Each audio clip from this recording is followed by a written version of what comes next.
Hello विद्यार्थियों।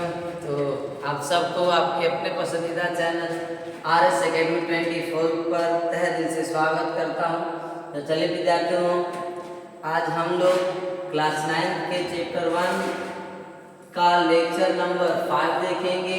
नहीं, हम लोग लेक्चर 4 पढ़ लिए हैं, 4 तक। आज हम लोग लेक्चर 5 देखेंगे। नहीं, इसमें आज हम लोग इस लेक्चर में वाष्पीकरण से रिलेटेड आज हम लोग अध्ययन करने की कोशिश करेंगे। नहीं, हमने पिछले लेक्चर 4 में आप लोगों को तापमान के बारे में बताया था, तापमान को चेंज करने के लिए। और हमने कुछ आपका तापमान बिंदु के बारे में बताया था, जैसे गलनांक, क्वथनांक, हिमांक, ये सब बिंदु के बारे में हम लोग चर्चा किए थे पिछले लेक्चर 4 में। तो चलिए आज हम लोग विद्यार्थियों अध्ययन करते हैं वाष्पीकरण का। वाष्पीकरण का मतलब होता क्या है? क्या हम लोग का आपका दिया वाष्पीकरण। नहीं, वाष्पीकरण का मतलब क्या होता है सर? हम लोग समझेंगे वाष्पीकरण का मतलब क्या होता है। नहीं, क्या होता है वाष्पीकरण, एक एक करके समझेंगे। आपने विद्यार्थी पदार्थ की अवस्था पढ़ा होगा, उसमें ठोस, द्रव, गैस, 3 तरह की अवस्था होती है। हम क्या कर सकते हैं? ठोस से द्रव भी अवस्था में बदल सकते हैं, द्रव अवस्था से गैस अवस्था में बदल सकते हैं। ये सब बदलने का प्रोसेस होता है। यहाँ पर वाष्पीकरण। वाष्पीकरण का मतलब क्या होता है सर? तो वाष्पीकरण का मतलब हुआ कि जब कोई द्रव किसमें बदल जाए, गैस में बदल जाता है। नहीं, तो द्रव से गैस में बदलने की जो प्रक्रिया होती है उसी को बोलते हैं हम लोग विद्यार्थियों क्या? वाष्पीकरण करते हैं। समझ में आ गया ना? एकदम आ गया सर। सिंपल, कोई भी द्रव पदार्थ लीजिए और उसे उष्मा दीजिए, तापमान दीजिए, जैसे ही वह द्रव से किस में बदलने लगेगा, गैस में बदलने लगता है, तो उस प्रक्रिया को क्या कहा जाता है? वाष्पीकरण कहा जाता है। जैसे विद्यार्थियों आपने जल को 100 डिग्री सेल्सियस तापमान दे दिया, तो 100 डिग्री सेल्सियस जैसे ही तापमान मिलता है जल को, तो आपका जल से किस में बदलना शुरू हो जाएगा? जल वाष्प में बदलना शुरू हो जाएगा। नहीं, तो उस प्रक्रिया को हम लोग क्या बोलते हैं? वाष्पीकरण कहते हैं। तो चलिए हम लोग यहाँ पर लिखते हैं वाष्पीकरण का मतलब क्या होता है, इसका डिफिनेशन लिखते हैं। नहीं, तो वाष्पीकरण का डिफिनेशन लिखेंगे विद्यार्थियों क्या कि द्रव को किस में? वाष्प यानी गैस में, द्रव को वाष्प में बदलने की प्रक्रिया को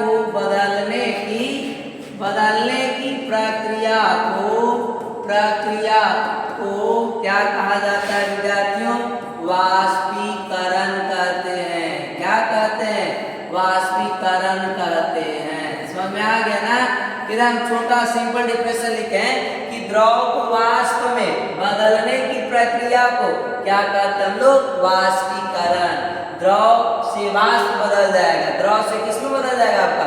वाष्प यानी गैस में परिवर्तित हो जाता है, तो उसी प्रक्रिया को हम लोग क्या बोलते हैं? वाष्पीकरण कहते हैं विद्यार्थी। अगर एग्जाम्पल की बात करी जाए तो जल से क्या बनना? जल से जलवाष्प बनना। जल से जलवाष्प बनना। क्या बनना विद्यार्थियों? जल से जलवाष्प बनना। ये प्रक्रिया आपका क्या हो जाएगा? वाष्पीकरण हो जाएगा। क्योंकि जल जो आपका होता है वो कौन सी अवस्था में होता है? द्रव अवस्था में। और जल वाष्प कौन सी अवस्था में आ जाता है विद्यार्थियों? गैस अवस्था में। समझ गए ना? एक चीज तो ध्यान रखिएगा कि जब भी कोई द्रव पदार्थ किसमें बदलेगा आपका? गैस में। यानी कि द्रव से गैस जब बदलेगा तो उस प्रक्रिया को क्या बोलेंगे हम लोग? वाष्पीकरण कहते हैं विद्यार्थियों। नहीं, ये हम लोग देख ले तो वाष्पीकरण का मतलब समझ गए? Yes sir. चलिए हम लोग आगे देखते हैं क्या कौन सा टॉपिक है।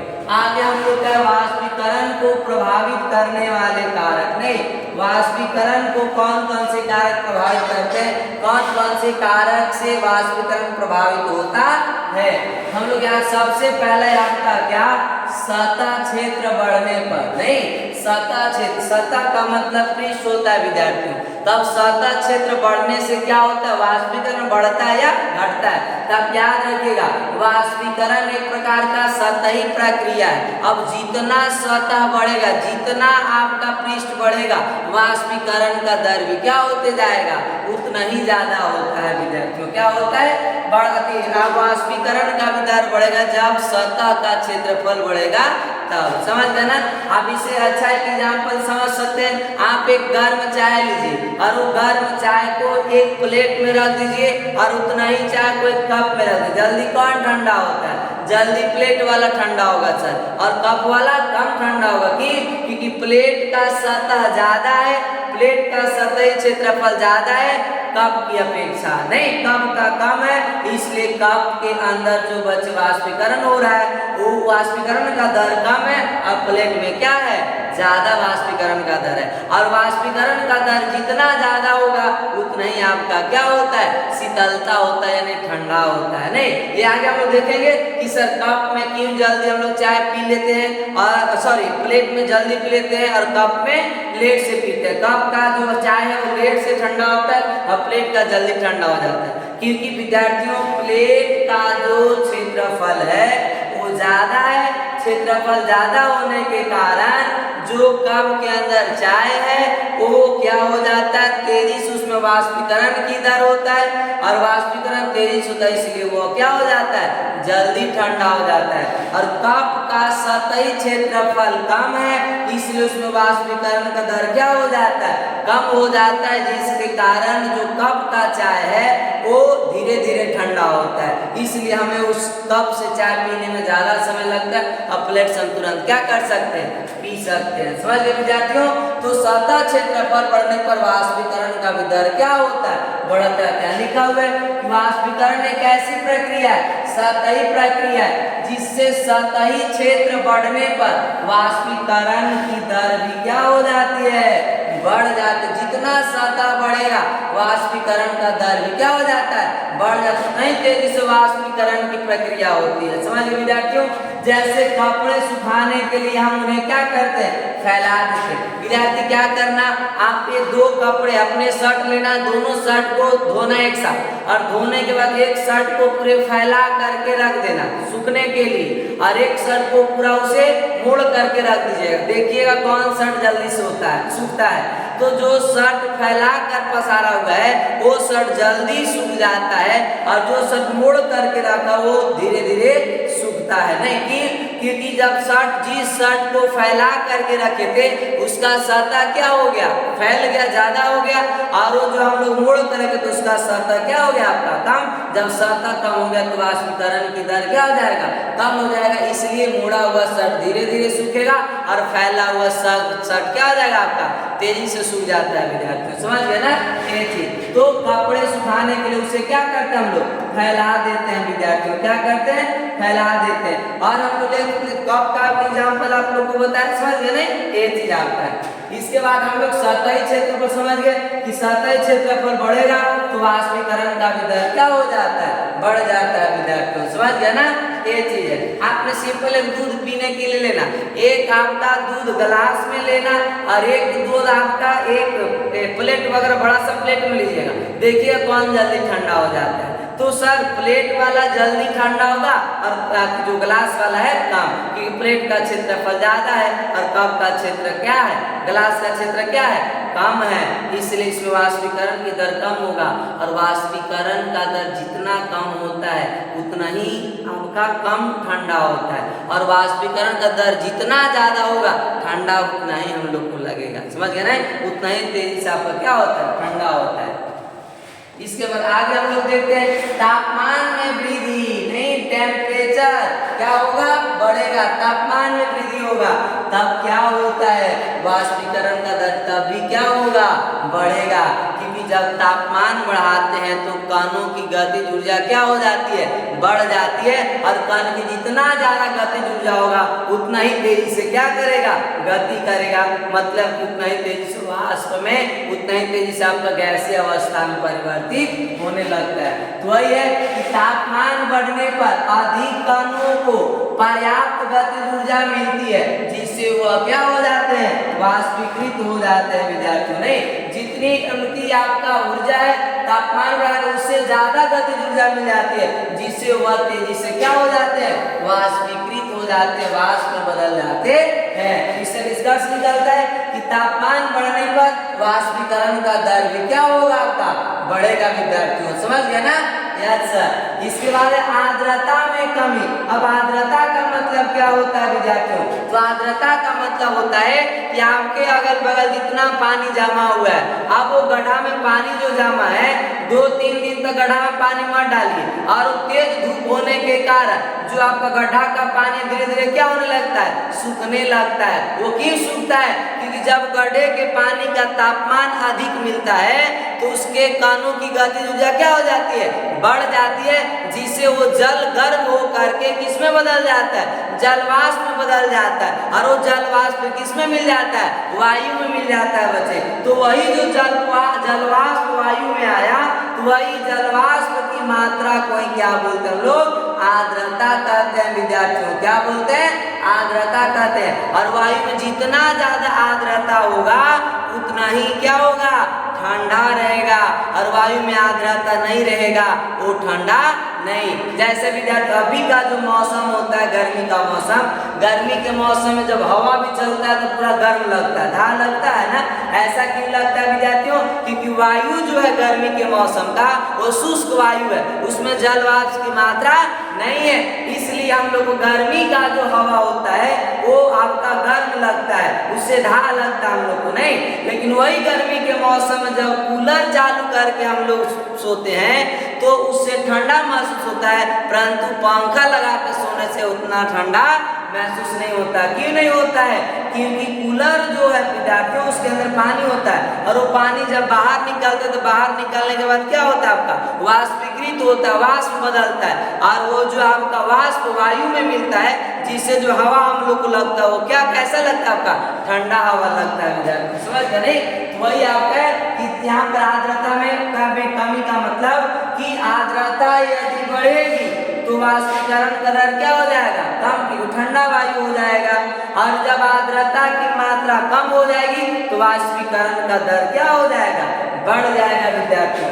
तो वही वायु में उपस्थित जलवाष्प की मात्रा को आर्द्रता कहते हैं। वायु में जो भी जलवाष्प की मात्रा होता है उसी को क्या बोलते हैं हम लोग? आर्द्रता कहते हैं। जब वायु में जल कणों की मात्रा पहले से ही अधिक होगी तो वाष्पीकरण की दर क्या हो जाएगी?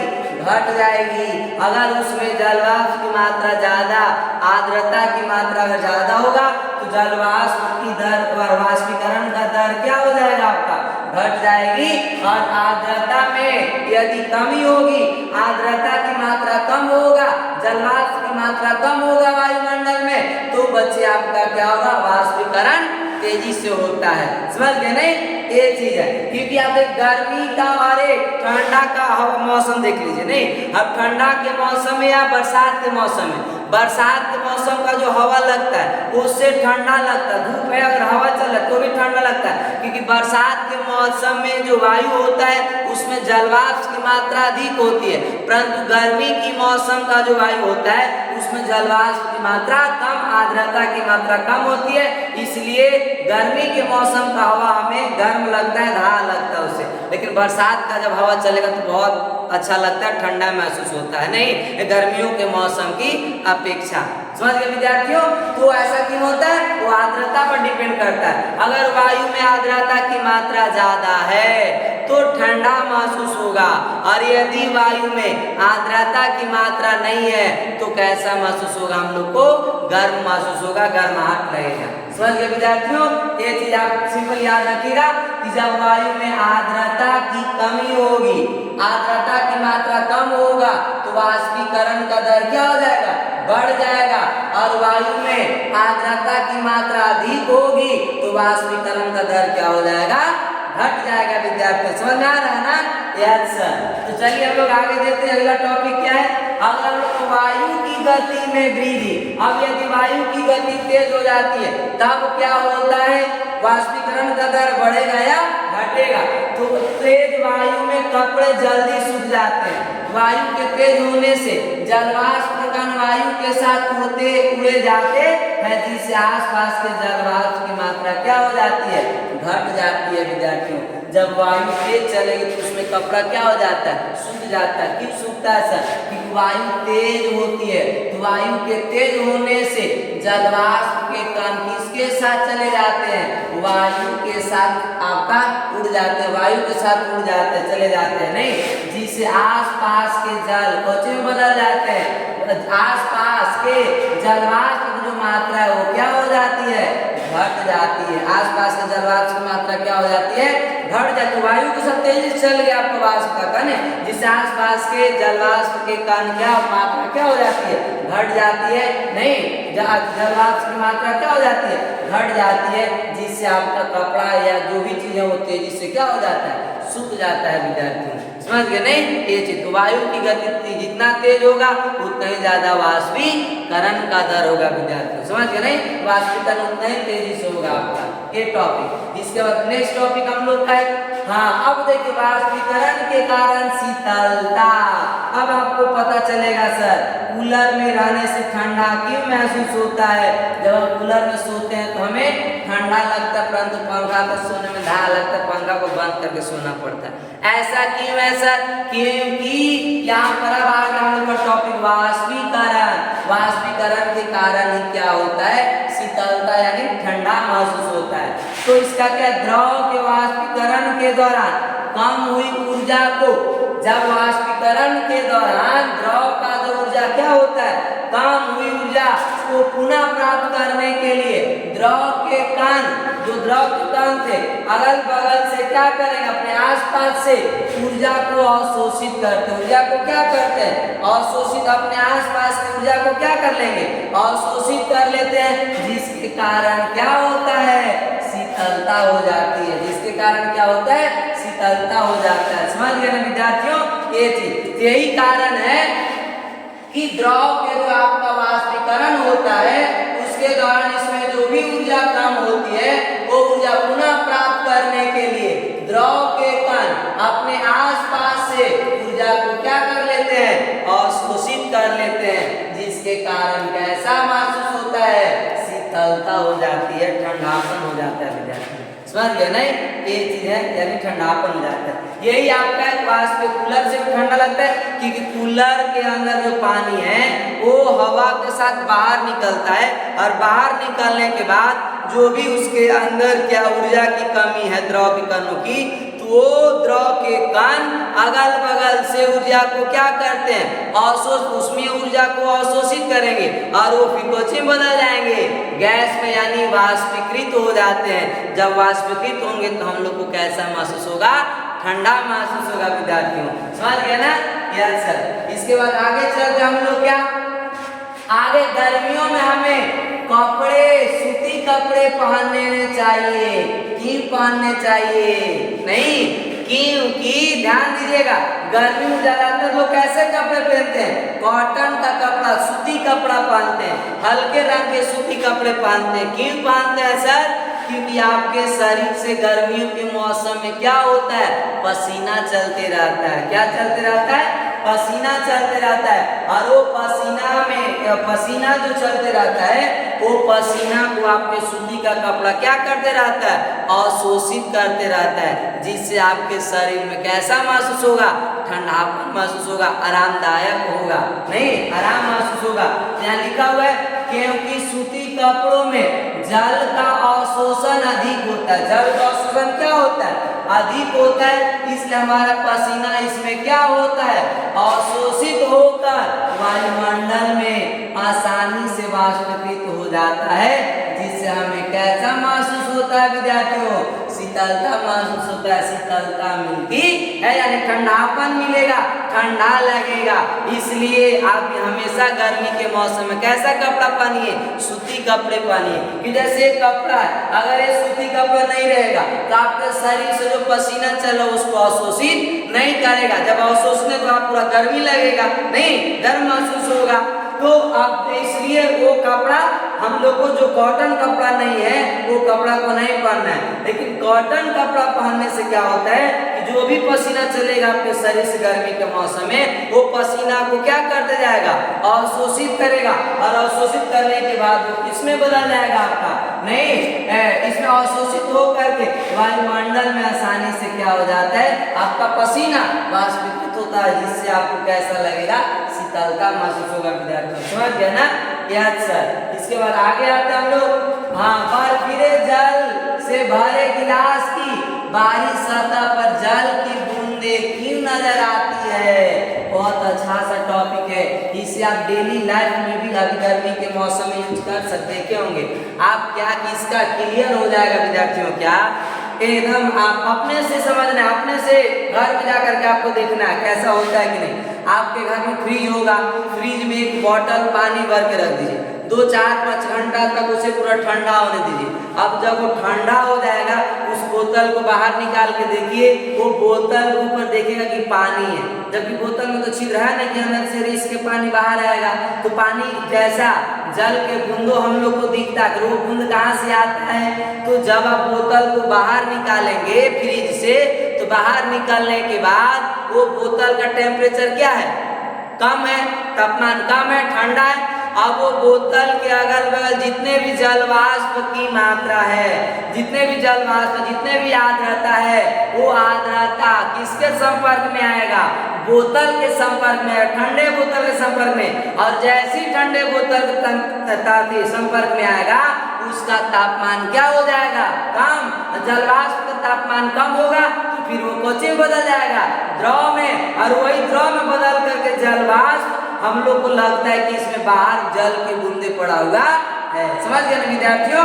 तो वही चीज आपको कहा है कि वायु में उपस्थित जल वाष्प की ऊर्जा ठंडे पानी के संपर्क में आकर कम हो जाती है, और यह किसमें बदल जाती है? द्रव अवस्था में बदल। जो जल वाष्प की मात्रा था, वो जल वाष्प किसमें बदल गया? द्रव में बदल गया। क्यों बदल गया? क्योंकि जल वाष्प में था, क्यों? क्योंकि उसका गतिज ऊर्जा ज्यादा था, उसका तापमान ज्यादा था, जिसके कारण वो जल वाष्प के रूप में गैसीय अवस्था में था। लेकिन जैसे ही गैसीय अवस्था के कण को, यानी जल वाष्प को ठंडा टेम्परेचर मिलेगा, कम तापमान मिलेगा, तो उसका तापमान भी क्या हो जाएगा? कम। और जैसी वाष्प का तापमान कम होगा, वो वाष्प से किसमें बदल जाएगा? द्रव में बदल जाएगा। क्योंकि हम लोग पढ़े थे कि ठोस को गर्म करेंगे तो द्रव में, द्रव को गर्म करेंगे तो किस में?